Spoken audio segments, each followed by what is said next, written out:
কম দামে xiaomi A1 প্লাসের পরে এবার লঞ্চ করলো আরও কম দামি ফোন xiaomi Redmi A1 এই স্মার্টফোন। এই স্মার্টফোনটিতে থাকছে 6.52 ইঞ্চির HD প্লাস 1600x712 পিক্সেলের LCD ডিউড্রপ নচ ডিসপ্লে।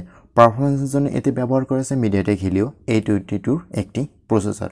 ফোনটিতে থাকছে 2GB র্যাম LPDDR4X এবং স্টোরেজ হিসেবে থাকছে 32GB eMMC 5.1 এর একটি স্টোরেজ। তবে নিম্ন স্তরের হার্ডওয়্যারের সাথে আসার কারণে হ্যান্ডসেটটি নিয়ার স্টক অ্যান্ড্রয়েড 12 অপারেটিং সিস্টেমে রান করবে এবং ফোনটি নিজস্ব UIMI কাস্টম স্ক্রিনে রান করবে। আর ফটোগ্রাফির জন্য এই সিরিজে হ্যান্ডসেটে ডুয়াল রিয়ার ক্যামেরা সেটআপ থাকছে।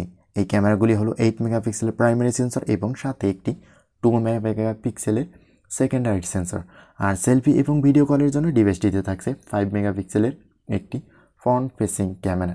কানেক্টিভিটির জন্য এই ডিভাইসে ব্যবহার করেছে dual 4G single band wifi Bluetooth 5.0 GNSS একটি 3.5 মিলিমিটার হেডফোন জ্যাক, একটি dedicated micro SD card slot তো থাকছেই।